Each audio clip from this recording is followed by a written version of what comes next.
जी तो बिस्मिल्लाहिर्रहमानिर्रहीम। अस्सलाम वालेकुम dear students, welcome back to our YouTube channel smart academy and this is Farhan.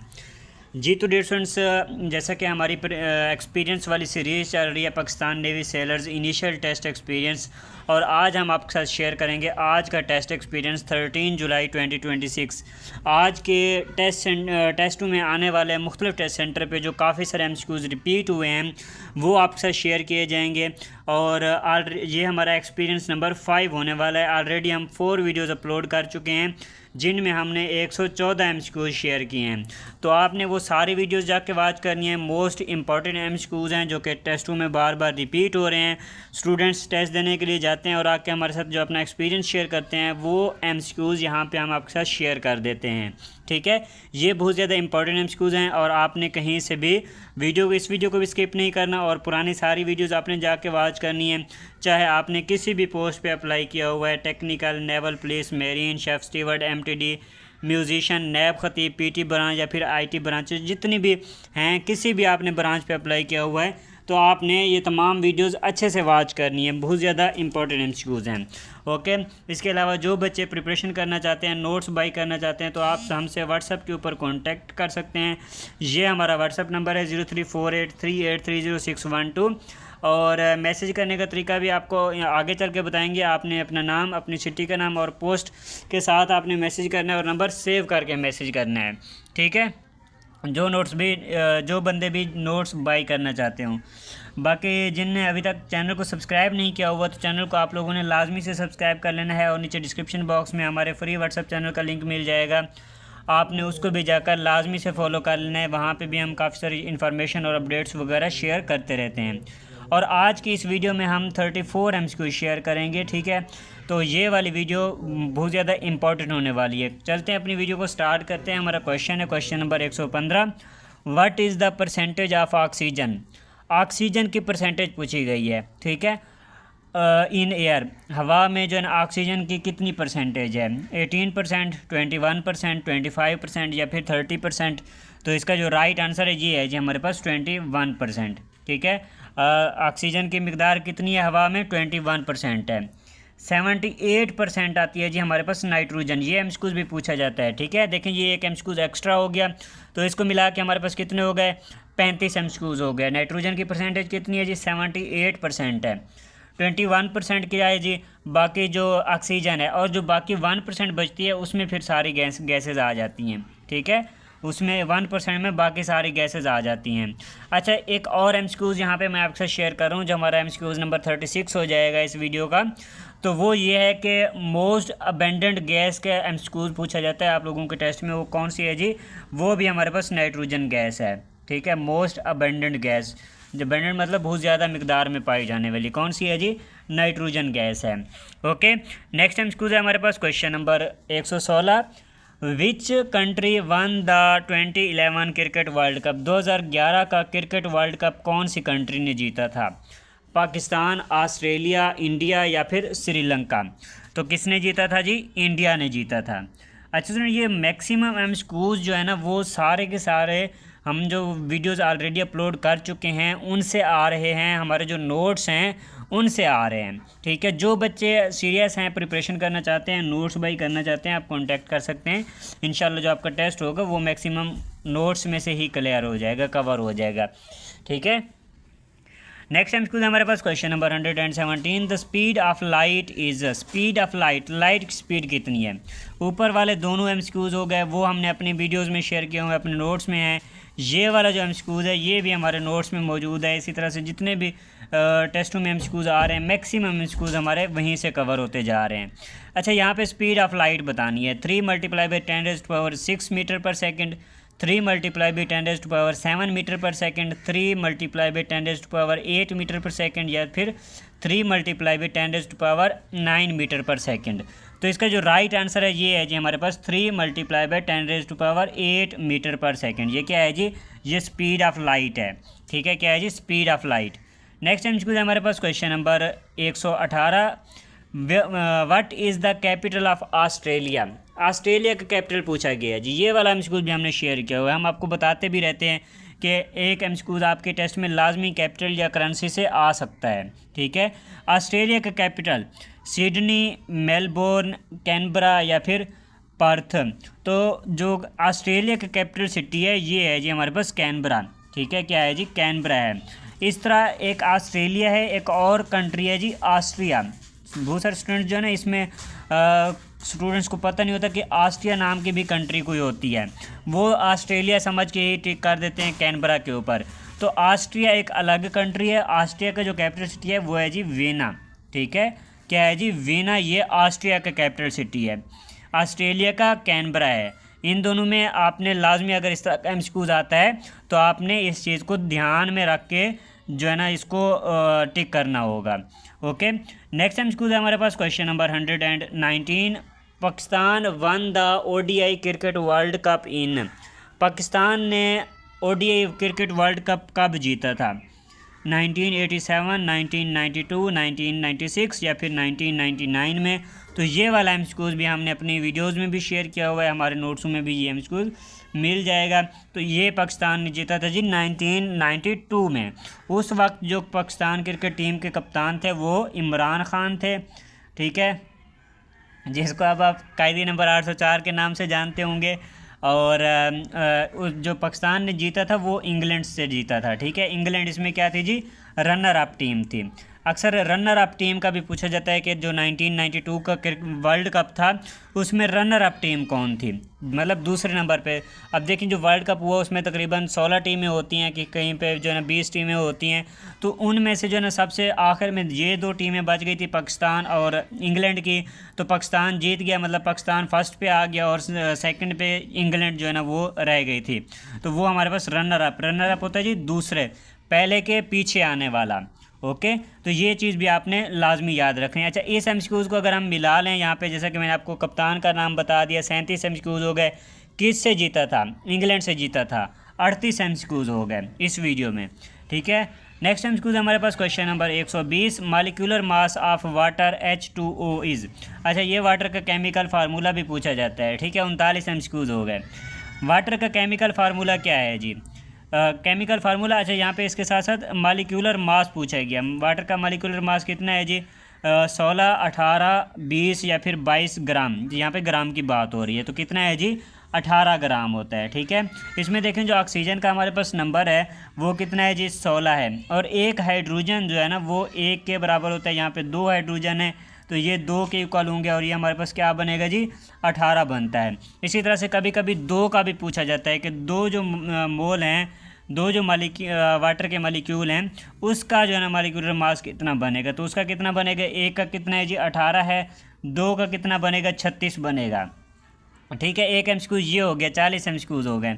इसी तरह से कार्बन डाइऑक्साइड का पूछा जाता है, उसका कितना है? कार्बन डाइऑक्साइड का हमारे पास 44 होता है। तो इस तरह के मतलब हर एमसीक्यूज़ के साथ आपको कुछ इस तरह से 2 से 3 एमसीक्यूज़ आपको एक्स्ट्रा भी मिल जाते हैं जो कि आपके लिए इम्पॉर्टेंट होते हैं, जो कि हम ऑलरेडी अपने एक्सपीरियंस से बता रहे होते हैं कि ये एमसीक्यूज़ आते होते हैं, इस वजह से साथ में आपको बता रहे होते हैं। ओके, नेक्स्ट एमसीक्यूज़ हमारे पास question number 121। What is the SI unit of torque? Torque का एसआई यूनिट बताना है जी।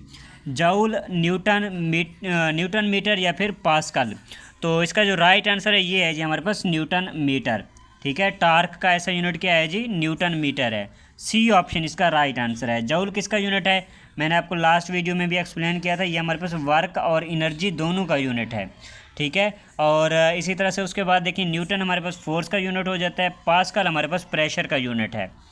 ओके, नेक्स्ट टाइम स्कूल है हमारे पास question number 122। What is the pH of a neutral solution? अच्छा, न्यूट्रल सॉल्यूशन की पीएच कितनी होती है जी? 5, 6, 7 या फिर 8? ये तो बहुत ज़्यादा आम एमसीक्यूज़ है, सिंपल सा एमसीक्यूज़ है। क्या है जी इसका आंसर? 7। ठीक है, न्यूट्रल सॉल्यूशन की पीएच क्या होती है जी? 7 होती है। अच्छा, न्यूट्रल सॉल्यूशन की अगर हम बात करें तो हमारे पास जो वाटर है ये हमारे पास एक न्यूट्रल सॉल्यूशन है, इसकी पीएच कितनी होती है? 7 होती है।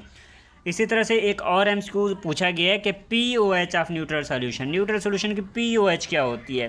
तो देखें, पीएच और पीओएच एक ही चीज़ है। ठीक है, आपने इसमें कंफ्यूज नहीं होना, ये आपको इसलिए दिया जाता है ताकि स्टूडेंट्स कंफ्यूज हो जाएं। ठीक है, तो आपने कंफ्यूज नहीं होना, इसमें कोई भी घबराने वाली बात नहीं है। पीएच और पीओएच एक ही चीज़ है। तो न्यूट्रल सॉल्यूशन की POH क्या है जी 7 है, ठीक है। सी ऑप्शन इसका राइट आंसर है। नेक्स्ट टाइम स्कूल है question number 124, the value of acceleration due to gravity is. अच्छा, ग्रेविटी की वजह से यहाँ पे जो है ना हमने एक्सीलरेशन की वैल्यू बतानी है। क्या है जी एक्सीलरेशन की वैल्यू 8.9 मीटर पर सेकंड, 9.8 मीटर पर सेकंड स्क्वायर, 10.8 मीटर पर सेकंड स्क्वायर या फिर 11.8 मीटर पर सेकंड स्क्वायर। तो देखें जी इसका जो राइट आंसर है ये है जी हमारे पास 9.8 मीटर पर सेकंड स्क्वायर, ठीक है। बी ऑप्शन इसका राइट आंसर होगा।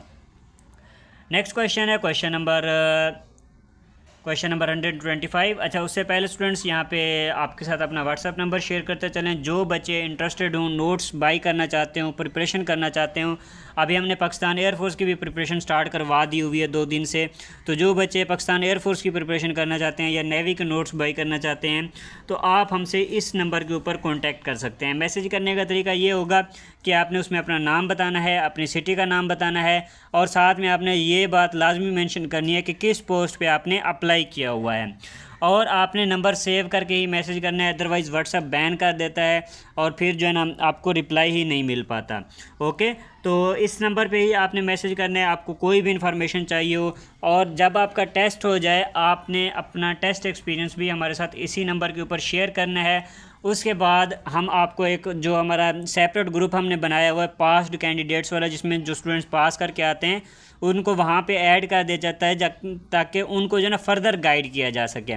वहाँ पे जो आपके फर्दर शॉर्ट लिस्टिंग होगी, medical, physical, initial interview, final interview, personality test वगैरह, वहाँ पे सारी गाइड आपको गाइडलाइंस दी जाती हैं, ठीक है। तो जब आप पास करके आएंगे तब आपने एक्सपीरियंस शेयर करना है और इंशाल्लाह आपको वहाँ पे जो है ना उस ग्रुप में भी ऐड कर दिया जाएगा। Okay students, next time school की तरफ चलते हैं। हमारा क्वेश्चन है question number 125, pitch depends upon. Pitch किस चीज़ के ऊपर डिपेंड करती है? एम्पलीट्यूड के ऊपर, फ्रीक्वेंसी के ऊपर, वेलोसिटी या फिर वेव लेंथ। तो इसका जो राइट आंसर है ये है जी फ्रीक्वेंसी, ठीक है। किस चीज़ के ऊपर डिपेंड करती है? फ्रीक्वेंसी के ऊपर डिपेंड करती है। बी ऑप्शन इसका राइट आंसर है। अच्छा स्टूडेंट्स, आज की हमारी वीडियो थोड़ी लंबी होने वाली है क्योंकि इसमें मैंने आपको बताया था कि 34 MCQs हैं। जैसा कि मैं आपके साथ एक्स्ट्रा MCQs भी शेयर कर रहा हूँ जो कि इम्पॉर्टेंट है। तो हमारी वीडियो हो सकता है कि 35 मिनट तक, 40 मिनट तक भी जा सकती है, ठीक है। तो आपने कहीं से भी स्किप नहीं करना, वीडियो को एंड तक वॉच करना है। और नीचे कमेंट में भी लाजमी बताइएगा कि इतनी लंबी वीडियो होनी भी चाहिए या नहीं होनी चाहिए। ओके, क्वेश्चन हमारे पास question number 126, what is the national flower of Pakistan? Pakistan का नेशनल फ्लावर कौन सा है? रोज़, जासमीन, टुलिप या फिर सनफ्लावर? तो पाकिस्तान का जो नेशनल फ्लावर है ये है जी हमारे पास जासमीन, ठीक है। जासमीन पाकिस्तान का नेशनल फ्लावर है।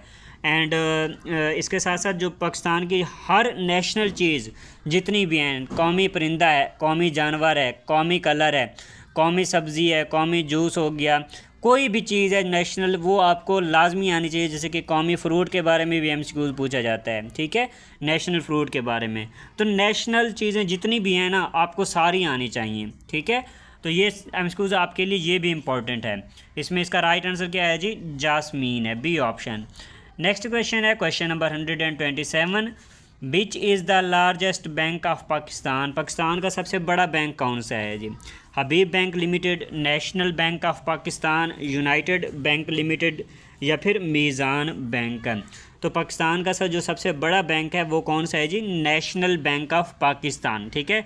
ये पाकिस्तान का सरकारी बैंक भी है, ठीक है। जो नेशनल बैंक है ये पाकिस्तान का सरकारी बैंक भी है और ये जो है ना पाकिस्तान का सबसे बड़ा बैंक है, national bank of Pakistan. Next question है question number 128, what is the capital of Oman? Oman का कैपिटल कौन सा है जी? मस्कत, दोहा, मनामा या फिर रियाज? तो देखें जो ओमान का कैपिटल सिटी है ये है जी मस्कत, ठीक है। क्या है जी? मस्कत। इसके अलावा जितनी भी हमारे पास गल्फ़ कंट्रीज़ आती हैं ये सब के आपको कैपिटल कंट्रीज़ आने चाहिए। जितने भी मैंने आपके साथ एक हमने PDF भी बनाया हुआ है जो पेड स्टूडेंट्स को प्रोवाइड किए जाते हैं नोट्स, उनमें जो है ये एक इनके बारे में हमने कंप्लीट एक वीडियो बनाया हुआ है कैपिटल और करेंसीज़ का, जिनमें जो इंपॉर्टेंट होते हैं वो हम हाईलाइट कर देते हैं कि ये आपको लाजमी आने चाहिए, ठीक है। तो ये जो है ना आपने सब चीज़ें याद करनी है जो मैं आपको एक्स्ट्रा बता रहा हूँ। नेक्स्ट क्वेश्चन है हमारे पास question number 129, 129, complete the series series complete करनी है जी। सिंपल सा एमसीक्यूज़ है हमारे पास, क्या है जी 555, उसके बाद 555, उसके बाद 4 टाइम्स 5 आ रहा है। तो मतलब देखिए यहाँ पे हमारे पास क्या हो रहा है जी, पहले एक बार 5 लिखा गया, फिर 2 बार लिखा गया, फिर 3 बार 5 लिखा गया, अब 4 बार लिखा गया। तो नेक्स्ट जो होगा हमारे पास उसमें हम क्या करेंगे जी 5 बार 5 लिख देंगे, 1 2 3 4 और ये 5। तो देखें 5 टाइम्स 5 कहाँ पे लिखा हुआ है, ए ऑप्शन में हमारे पास 5 टाइम्स 5 लिखा हुआ है। तो ये हमारे पास इसका राइट आंसर है, ठीक है, ए ऑप्शन। नेक्स्ट क्वेश्चन है question number 130। What is the radius of the earth. अच्छा, जो हमारी ज़मीन है इसका रेडियस कितना है जी, 5371 किलोमीटर, 6371 किलोमीटर। तो हमारा आंसर इधर ही मौजूद है। जो ज़मीन है हमारी इसका रेडियस है जी 6371 किलोमीटर।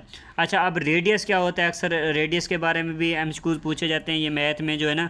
अब रेडियस हमारे पास ये होता है, देखिए यहाँ पे हमारे पास एक सर्कल है और ये जो है ना बिल्कुल उसका सेंटर है। अब हम अगर सेंटर से लेके किसी सर्कल के किसी भी एक साइड तक चले जाएं तो ये जो हमारे पास डिस्टेंस बनता है ये हमारे पास क्या है जी, रेडियस कहलाता है, ठीक है। ये क्या होता है जी, रेडियस है। मतलब अगर हम सेंटर से ज़मीन के सेंटर से ज़मीन के एक कोने तक चले जाएं तो वो कितना डिस्टेंस बनेगा जी, वो बनता है जी हमारे पास 6371 किलोमीटर। ये क्या है जी, ज़मीन का रेडियस है, ओके। और ये जो मैंने आपको मैथ का एमसीक्यू बताया रेडियस वाला, ये भी आपने याद रखना है। नेक्स्ट क्वेश्चन है हमारे पास question number 131, question number 131। A man's salary is ₹50,000। एक आदमी की सैलरी 50,000 है पर मंथ, ठीक है। If 5% tax is deducted. अब 50,000 उसकी सैलरी है, उसमें से 5% जो टैक्स अगर डिडक्ट हो जाता है, माइनस हो जाता है, but is his remaining salary, तो उसकी जो बाकी सैलरी है वो कितनी बचेगी। तो देखें, जो मैंने आपको परसेंटेज वाले एमसीक्यूज़ समझाए हुए हैं कि परसेंटेज को एमसीक्यूज़ हैं, आपने उनको किस तरह से सॉल्व करना है। सिंपल सी ट्रिक है, आपने इसको याद कर लेना है। देखें, हम इनको आपस में मल्टीप्लाई कर देंगे और 100 के साथ डिवाइड कर देंगे, ठीक है। जब 100 हम नीचे लगाते हैं तो ये जो परसेंटेज वाला ऑप्शन है ये ख़त्म हो जाता है इधर से, ठीक है। अब हमारे पास क्या है जी 50,000 मल्टीप्लाई बाई 5 और नीचे क्या है जी 100 है। ये 2 ज़ीरो इसके साथ कट जाएंगी। अब हमारे पास क्या बचा, अब हमारे पास बच रहा है 500 मल्टीप्लाई बाई 5। 500 को जब हम 5 के साथ मल्टीप्लाई करते हैं तो हमारे पास आता है जी 2500, 2500, ठीक है। ये हमारे पास टोटल टैक्स बन रहा है, 50,000 का 5% बन रहा है टैक्स। अब इसको हमने माइनस कर देना है 50,000 से। जब हम इसको माइनस करेंगे तो हमारे पास उसकी जो रिमेनिंग सैलरी है वो निकल के आ जाएगी। अब अगर 50,000 से हम 2500 माइनस करें तो हमारे पास बचेगा 47,500, ठीक है। तो उसकी जो बकाया सैलरी होगी वो कितनी होगी, 47,500 होगी। बी ऑप्शन इसका राइट आंसर बनेगा। नेक्स्ट क्वेश्चन है question number 132। 1 gigahertz is equal to. 1 gigahertz कितने के इक्वल होता है जी, 10⁻6 हर्ट्ज़, 10⁻7 हर्ट्ज़, 10⁻8 हर्ट्ज़ या फिर 10⁻9 हर्ट्ज़। तो इसका जो राइट आंसर है ये है जी हमारे पास 10⁻9 हर्ट्ज़। अच्छा, ये देखें, ये हमारे पास शुरू होता है जी 10⁻27 से लेके या फिर 30 तक भी जा सकता है। और नीचे की तरफ अगर हम आ जाएं तो ये आता है जी हमारे पास 10⁻27 तक। तो इसके दरमियान में जितनी भी वैल्यू है ना, ये +3 और -3 के गैप से चल रही होती हैं। तो इसके दरमियान में जितनी भी वैल्यूज़ हैं ना, उनका अलग से जो है ना नोट्स बने हुए हैं। तो ये सारे के सारे बहुत ज़्यादा इंपॉर्टेंट है। अच्छा, गीगाहर्ट्ज़ कितने के, 10⁻9 हर्ट्ज़ के इक्वल है। इसी तरह से एक मेगाहर्ट्ज़ का भी पूछा जाता है। मेगाहर्ट्ज़ के क्या होता है जी 10⁻6 होता है, ठीक है। इसका मतलब है कि 1 मिलियन होता है। इसका जब 10⁻9 हो गया उसका क्या मतलब होगा, उसका मतलब हमारे पास 1 बिलियन हो जाएगा, मतलब 1000 मिलियन तक चला जाएगा वो। नेक्स्ट क्वेश्चन है हमारे पास question number 133। Pressure is pressure क्या है जी, scalar quantity, vector quantity, both scalar and vector या फिर नन ऑफ दीज। तो क्या है जी हमारे पास प्रेशर होता है जी हमारे पास स्केलर क्वांटिटी, ठीक है। स्केलर अब और वेक्टर के दरमियान में मैंने आपको सारा डिफरेंस समझाया हुआ है। स्केलर में हमारे पास क्या होता है, जस्ट हमारे पास मैग्नीट्यूड होती है, और जो वेक्टर होता है, वेक्टर में हमारे पास डायरेक्शन भी होती है एंड मैग्नीट्यूड भी होता है। तो वेक्टर में क्या होती हैं, दोनों चीज़ें होती हैं। स्केलर में जस्ट मैग्नीट्यूड होती है। नेक्स्ट क्वेश्चन है question number 134, question number 134, states of equilibrium are. अच्छा, ये हमारे पास केमिस्ट्री का एमसीक्यूज़ है, ठीक है। केमिस्ट्री का ये इक्विलिब्रियम वाला जो टॉपिक है उससे लिया गया है कि इक्विलिब्रियम की कौन सी स्टेट्स होती हैं, कौन कौन सी स्टेट्स होती हैं, स्टेबल, अनस्टेबल, न्यूट्रल, ठीक है। ए ऑप्शन में देखें। बी ऑप्शन है static, dynamic, neutral, stable, dynamic, uniform या फिर नन ऑफ दीज। तो जो इक्विलिब्रियम के स्टेट्स हैं वो ये वाली 3 स्टेट हैं, ठीक है। एक स्टेबल इक्विलिब्रियम, अनस्टेबल इक्विलिब्रियम और न्यूट्रल इक्विलिब्रियम। तो ये हमारे पास इसकी जो है ना स्टेट्स हैं इक्विलिब्रियम की, ये इसका राइट आंसर है, A option. Okay students, next time school है question number 135, who is the current chairman of Pakistan people party. ये देखिए उसका शॉर्ट फॉर्म है PPP, क्या है जी, पाकिस्तान पीपल पार्टी। तो इसका फुल फॉर्म भी पूछा जा सकता है कि PPP से जो है ना की फुल फॉर्म क्या है। तो ये क्या बनती है जी, पाकिस्तान पीपल पार्टी। अच्छा, यहाँ पे हमसे क्या पूछा गया है, चेयरमैन पूछा गया है। अब चेयरमैन कौन सा होगा, जो पार्टी है, ये पॉलिटिकल पार्टी जो है PPP, इसका सबसे जो बड़ा है, जैसे कि PTI का इमरान खान है, और इस वक्त जो मुस्लिम लीग है उनका कौन है जी, पहले नवाज़ शरीफ था, अभी उनकी जो लीडर है वो शहबाज शरीफ है। तो इसी तरह से जो PPP है, इनका लीडर कौन है, इनका चेयरमैन कौन है, बिलावल भुट्टो जरदारी, आसिफ अली जरदारी, आसफ़ा भुट्टो या फिर फरियाल तालपुर। तो इसका जो राइट आंसर है ये है जी, बिलावल भुट्टो जरदारी, ठीक है। इनके लीडर कौन है, चेयरमैन कौन है जी, बिलावल भुट्टो जरदारी। ए ऑप्शन इसका राइट आंसर है। नेक्स्ट क्वेश्चन है question number 136, Mohammad Ali belong to which city. अच्छा, मोहम्मद अली जो कि बॉक्सर हैं, यहाँ पे ब्रैकेट में बॉक्सर भी लिख दिया है कि मोहम्मद अली जो बॉक्सर हैं इनका ताल्लुक़ कौन सी सिटी से है, ठीक है। लूसीविल, न्यूयॉर्क या फिर शिकागो या फिर जी हॉस्टन। इसका जो राइट आंसर है ये है जी हमारे पास लुइस विले, ठीक है, लुइस विले। ये ए ऑप्शन इसका राइट आंसर है। मोहम्मद अली बॉक्सर जो कि मुसलमान बॉक्सर हैं, इनका ताल्लुक़ कहाँ से है जी, लुइस विले से है, एंड आई थिंक ये न्यूयॉर्क में आता है, ठीक है, इसमें इंग्लैंड में आता है। नेक्स्ट क्वेश्चन है हमारे पास question number 137, for how many years did prophet Muhammad stay in Medina. अच्छा, मोहम्मद सल्लल्लाहु अलैहि वसल्लम मदीना में कितना टाइम तक रहे, 8 साल, 9 साल, 10 साल या फिर 13 साल। तो आप सल्लल्लाहु अलैहि वसल्लम मदीना में कितने साल रहे थे जी, 10 साल रहे थे। ये वाला जो एमसीक्यूज़ है ये हमारे पास जो नैब खतीब वाली ब्रांच है ये उनके लिए है, ठीक है। ये नैब खतीब इस तरह से जो मोहम्मद आप सल्लल्लाहु अलैहि वसल्लम थे, आप सल्लल्लाहु अलैहि वसल्लम ने 13 साल जो नबूवत के बाद 13 साल जो ना आप सल्लल्लाहु अलैहि वसल्लम ने मक्का में गुजारे, और उसके बाद जब आप सल्लल्लाहु अलैहि वसल्लम की उम्र 53 साल थी, 53 ईयर्स थी, तब आप सल्लल्लाहु अलैहि वसल्लम ने मक्का से मदीना की तरफ हिजरत की थी। आप सल्लल्लाहु अलैहि वसल्लम को जब नबूवत मिली थी तब आप सल्लल्लाहु अलैहि वसल्लम की उम्र कितनी थी जी, तब आप सल्लल्लाहु अलैहि वसल्लम की उम्र 40 साल थी। नेक्स्ट टाइम स्कूल है हमारे पास question number 138, who are the खुलफाए राशिदीन। ये वाला एमसीक्यूज़ भी नैब खतीब वालों के लिए है, ठीक है। खुलफाए राशिदीन कौन है जी, 4 राइटली गाइडेड कैलिफ्स, ठीक है, 4 जो खलीफा थे। उसके बाद है 10 ब्लेस्ड कंपेनियंस, अशरा मुबशरा या फिर अंसर।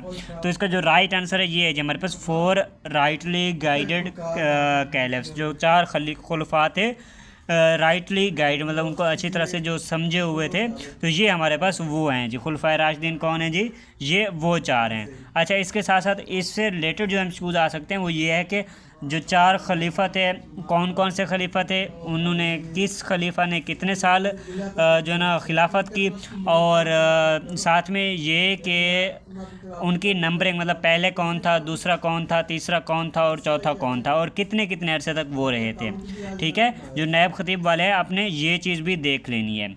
नेक्स्ट क्वेश्चन है हमारे पास question number 139, what is the length of the Indus river. Indus river की लेंथ कितनी है जी, 2880 किलोमीटर, 3180 किलोमीटर, 3800 किलोमीटर या फिर 4200 किलोमीटर।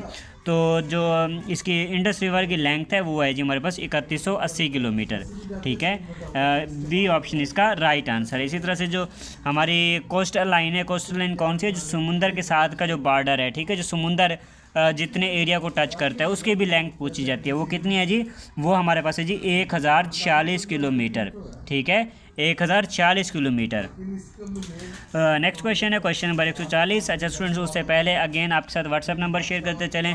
जिन बच्चों ने अभी तक हमारे चैनल को सब्सक्राइब नहीं किया हुआ तो काइंडली आपने चैनल को लाजमी से सब्सक्राइब करके रखना है, क्योंकि इस तरह की जो वीडियोज़ हैं वो इंशाल्लाह डेली बेस पे आपको मिलती रहेंगी, और जो फर्दर अपडेट्स होंगी वो भी यहाँ पे हम इंशाल्लाह अपलोड करते रहेंगे, आपके साथ शेयर करते रहेंगे। बाकी जो बच्चे नोट्स बाय करना चाहते हैं आप हमसे इस नंबर के ऊपर कांटेक्ट कर सकते हैं। इंशाल्लाह जो नोट्स आपको प्रोवाइड किए जाएंगे 100% ऑथेंटिक नोट्स प्रोवाइड किए जाएंगे, आपको आपके सेंटर के एक्सपीरियंसेस प्रोवाइड किए जाएंगे, पास्ट पेपर आपको प्रोवाइड किए जाएंगे, वीडियो लेक्चर मॉक टेस्ट सब कुछ आपको प्रोवाइड किया जाएगा। इंशाल्लाह जो आपका टेस्ट होगा वो भी इनमें से ही कवर हो जाएगा। ओके, एंड टेस्ट एक्सपीरियंस भी आपने अपना हमारे साथ यहाँ पे शेयर करना है जब आप टेस्ट दे के आएंगे, और उसके बाद आपको सेपरेट जो हमारा ग्रुप बना हुआ है पास्ट कैंडिडेट्स वाला उसमें आपको ऐड कर दिया जाएगा। ओके स्टूडेंट्स, और चैनल को लाजमी से सब्सक्राइब कर लीजिएगा। नीचे डिस्क्रिप्शन बॉक्स में आपको हमारे फ्री व्हाट्सएप चैनल का लिंक मिल जाएगा, आपने उसको भी जाकर लाजमी से फॉलो कर लेना है, क्योंकि एक्सपीरियंसेस जो होते हैं वो हम वहाँ पे भी शेयर करते रहते हैं। ओके, नेक्स्ट क्वेश्चन है हमारे पास question number 140। If 15 pencils cost ₹175। अच्छा देखिए, 15 पेंसिल की जो कीमत है वो 175 रुपये है। What is the cost of 12 pencils. तो 12 जो पेंसिल्स हैं उनकी कीमत कितनी बनेगी? 15 की कीमत क्या बताई गई है? 175 बताई गई है, और यहाँ पे हमने फाइंड करनी है जी 12 पेंसिलों की कीमत फाइंड करनी है। तो किस तरह से निकालेंगे? सबसे पहले ये जो 175 है इसको हम डिवाइड कर देंगे 15 के साथ। ठीक है, 175 डिवाइडेड बाई 15 अगर हम करते हैं 15 1 ज़ा 15, क्या बचेगा जी? हमारे पास 25 बचेगा। उसके बाद अगर हम देखें अगेन अगर हम इसको 1 के साथ डिवाइड करते हैं तो हमारे पास क्या बनता है जी? 15 आता है। ठीक है, 15 25 से माइनस करेंगे, क्या बच जाएगा? 10 बच जाएगा। अब हम यहाँ पे पॉइंट लगाएंगे। ठीक है, जब हम पॉइंट लगाएंगे तो ये हमारे पास क्या हो जाता है जी? 0 हो जाता है। मतलब अब हमारे पास यहाँ पे गेम जो है ना वो पॉइंट्स में चली गई है। ठीक है, तो हमारे पास जो तकरीबन एक पेंसिल की प्राइस निकल के आएगी वो कोई 11 इशारिया कोई 7 कोई इतनी बन के आएगी। मतलब तकरीबन ये 12 रुपये बन के आएगी। ठीक है, तो आप इसको एक्यूरेटली कैलकुलेट कर लीजिएगा। अच्छा, इसको अगर आप कैलकुलेटर से कैलकुलेट करते हैं तो ये हमारे पास निकल के आती है 11.66। ठीक है, और हमने क्या करना है जी? 12 पेंसिलों की कीमत निकालनी है, तो इसको हम 12 के साथ मल्टीप्लाई कर देंगे, 12 के साथ मल्टीप्लाई कर देंगे, तो ये हमारे पास तकरीबन 140 निकल के आती है। तो 12 पेंसिल्स की कीमत जाके बनेगी 140 रुपये। ठीक है, 15 की कीमत 175 रुपये है। 175 को 15 से डिवाइड किया, हमारे पास एक पेंसिल की कीमत निकल के आई जो कि हमारे पास बनता है जी 11.66 रुपये। ठीक है, 11.66 रुपये को हम मल्टीप्लाई कर देंगे 12 के साथ, तो हमारे पास आ जाएगा 140। ठीक है, जो 12 पेंसिलों की कीमत बनेगी 140 रुपये बनेगी। नेक्स्ट क्वेश्चन है question number 141। Log base 10 of 1 is equal to. अच्छा, लॉग बेस 10 ऑफ 1 कितने के इक्वल है? 0 के इक्वल, 1, 10 या फिर अनडिफाइंड। तो ये हमारे पास आता है जी 0 के इक्वल। ठीक है, क्योंकि इसकी जो 1 की जो पावर है वो क्या है जी? 0 है। अब बेस 10 है। ठीक है, इसकी पावर क्या है जी? 0 है। अगर यहाँ पे 10 होता, बेस 10 होती तो हमारे पास क्या होता है? इसकी पावर 1 हो जानी थी। ठीक है, क्योंकि इसकी बेस 10 थी, और 10 की पावर अगर 1 होगी तो हमारे पास क्या आएगा जी? 10 ही आ जाएगा। अगर इसकी पावर हम 0 कर दें तो ये हमारे पास 1 के इक्वल हो जाएगा। ठीक है, अगर 1 की पावर 0 होगी तो हमारे पास 1 ही आएगा। नेक्स्ट क्वेश्चन है हमारे पास question number 142। Evaluate 1.2 multiply by 2.5। 1.5 multiply by 2.5, इनको हमने आपस में मल्टीप्लाई करना है और इनका आंसर निकालना है। तो देखें, इसके जो सिंपल सी चीज़ है ना, सबसे पहले आपने इनके पॉइंट उड़ा देने। जब इनके पॉइंट उड़ा देंगे ना तो आप आसानी से कर सकते हैं। तो देखें, एक पॉइंट उड़ाया, उसके बाद एक नंबर हमारे पास 10 लगा दिया, और मल्टीप्लाई बाई ये भी हमारे पास सेम होगा, 10 लगा दिया। ठीक है, ऊपर अब हमारे पास बच गया जी 12 मल्टीप्लाई बाई 25। इनको आप आपस में मल्टीप्लाई कर देंगे। 12 मल्टीप्लाई बाई 25 करते हैं तो हमारे पास 300 बनता है। ठीक है, क्या हो गया जी? 300 हो गया। और नीचे क्या है जी? हमारे पास 100 आता। ठीक है, 10 मल्टीप्लाई बाई 10 कितना हो गया जी? 100 हो गया। अब देखें, सिंपल सी चीज़ हमारे पास सिंपल कैलकुलेशन हो गई। ये 2 ज़ीरो इसके साथ कट जाएंगी, ऊपर हमारे पास क्या बचा जी 3 बचा, तो 3 हमारे पास इसका आंसर होगा। ठीक है, क्या है जी 3 इसका आंसर होगा। नेक्स्ट क्वेश्चन है question number 143, opposite antonym of ancient. ठीक है, एंटोनिम बताना है जी हमने एंशिएंट का। एंशिएंट का क्या मतलब होता है, पुराना, ओल्ड। ठीक है, इसका हमने क्या बताना है, उलट अल्फाज बताना है, मुख्तलिफ अल्फाज बताना है जिसका उलट मीनिंग देता होगा। ठीक है, मॉडर्न, ओल्ड, हिस्टोरिक या फिर प्रीमिटिव। तो इसका जो राइट आंसर है ये है जी हमारे पास मॉडर्न। ठीक है, मॉडर्न क्या मतलब होता है, जदीद, ये इसका राइट आंसर होगा। ओल्ड का मतलब भी पुराना होता है, हिस्टोरिक जैसा कि हिस्ट्री से निकला हुआ है, और प्रीमिटिव ये भी हमारे पास इसका मतलब भी पुराना ही होता है। तो एक ही ऑप्शन बचता है मॉडर्न, ये इसका राइट आंसर होगा, ये इसका एंटोनिम होगा। नेक्स्ट क्वेश्चन है question number 44, what is momentum. Momentum क्या है, मास multiply by velocity, force multiply by time, या फिर मास डिवाइडेड बाय टाइम, या फिर फोर्स डिवाइडेड बाय मास। तो इसका जो राइट आंसर है ये है जी हमारे पास मास मल्टीप्लाई बाय वेलोसिटी। तो आपने अक्सर पढ़ा होगा कि मास और वेलोसिटी के हासिल ज़र्ब को मोमेंटम बोला जाता है। इसका फार्मूला क्या होता है जी, P = mv। ये इसकी डेफिनेशन यहाँ पे बेसिकली पूछी गई थी, क्या होता है जी mv, मास एंड वेलोसिटी आपस में मल्टीप्लाई हो रहे हैं। ठीक है, इसका फार्मूला भी आप लोगों ने याद कर लेना है। नेक्स्ट क्वेश्चन है क्वेश्चन नंबर 145, सूरा अल बकरा इज़ द सूरा ऑफ द होली कुरान। अच्छा, सूरा अल बकरा ये कुरान मजीद की कौन सी सूरत है, फर्स्ट, सेकंड, थर्ड या फिर फोर्थ। तो ये है जी हमारे पास सेकंड सूरत है। ठीक है, ये कौन सी है जी, दूसरी सूरा है कुरान मजीद की, सूरा बकरा। और ये क्या है जी, कुरान मजीद की सबसे बड़ी सूरत है। ये वाला जो MCQs है ये नैब ख़तीब वालों के लिए है। ठीक है, जो उनका तीसरा टेस्ट होता है इस्लामिक स्टडीज़ का, तो ये उनके लिए है। नेक्स्ट क्वेश्चन है question number 146, which of the following is a noun. इनमें से कौन सा है जो कि नाउन है, क्विकली, अनेस्टी, ब्यूटीफुल या फिर रन। तो यहाँ पे जो हमारे पास नाउन है ये है जी अनेस्टी।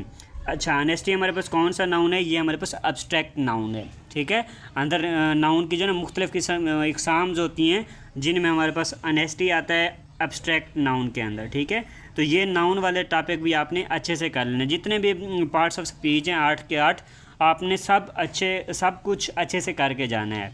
ओके, नेक्स्ट क्वेश्चन है question number 147, which of the following is a noun. यहाँ पे भी हमने नाउन बताना है, हैप्पीनेस, केयरफुली, स्ट्रॉन्ग या फिर राइट। तो हैप्पीनेस, ठीक है, ये हमारे पास ये क्या है जी, ये भी हमारे पास नाउन है। ये भी कौन सा नाउन है, एब्स्ट्रैक्ट नाउन है। और इसको हैप्पीनेस को हम अनकाउंटेबल नाउन भी कह सकते हैं। ठीक है, नेक्स्ट क्वेश्चन है क्वेश्चन नंबर 148 जो कि लास्ट क्वेश्चन है, आइडेंटिफाई द एडवर्ब। एडवर्ब को यहाँ पे हमने आइडेंटिफाई करना है, इनमें एडवर्ब बताना है, ब्यूटीफुल, क्विकली या फिर अनेस्ट या फिर टाल। तो इसका देखें राइट आंसर है जी क्विकली। क्विकली किस तरह से है, देखें जिस भी वर्ड में लास्ट में ly आ रहा होता है तो वो हमारे पास एडवर्ब होता है। ठीक है, अनेस्टली हो गया, क्विकली हो गया, ब्यूटीफुली हो गया। तो इस तरह के जितने भी वर्ड्स हैं जिनके लास्ट में ly आ जाए तो वो हमारे पास क्या है जी, एडवर्ब बन जाता है। ओके स्टूडेंट्स, तो आज के क्वेश्चंस इतने ही थे। जो 34 के 34 MCQs थे वो हमने यहाँ पे शेयर कर दिए, और उसके साथ जो इम्पोर्टेंट MCQs मज़ीद बन रहे थे वो भी आपको साथ में बताते रहे हैं, ताकि आपकी जो रिवीजन है वो भी होती रहे। और अगर कोई MCQs आपसे स्किप भी हो जाए पीछे वाली वीडियोस में, या फिर आपको भूल जाए तो वो भी आपको दोबारा से याद आ जाए। ओके स्टूडेंट्स, उम्मीद है कि आपको वीडियो पसंद आई होगी। जिस बच्चे ने यहाँ तक देख ली है तो कमेंट में नीचे वीडियो डन लिखना है, और वीडियो के बारे में आपने अपनी राय लाजमी देनी है। ओके स्टूडेंट्स, उम्मीद है कि वीडियो पसंद आई होगी। वीडियो पसंद है तो वीडियो को लाइक एंड शेयर लाजमी कीजिएगा। एंड जिन बच्चों ने अभी तक चैनल को सब्सक्राइब नहीं किया हुआ तो चैनल को आपने लाजमी से सब्सक्राइब भी कर लेना है। और नीचे डिस्क्रिप्शन बॉक्स में आपको हमारे फ्री व्हाट्सएप चैनल का लिंक मिल जाएगा, आपने उसको भी जाकर लाजमी से फॉलो कर लेना है, क्योंकि हम वहाँ पे भी काफ़ी सारी इन्फॉर्मेशन और अपडेट्स वगैरह शेयर करते रहते हैं। और इसके साथ साथ आपने हमारे इस जो बच्चे नोट्स बाई करना चाहते हो तो आप हमारे इस व्हाट्सएप नंबर के ऊपर भी कॉन्टैक्ट कर सकते हैं। Okay students, thanks for watching. मिलते हैं अपनी नेक्स्ट वीडियो में। दुआओं में याद रखिएगा। अल्लाह हाफिज़।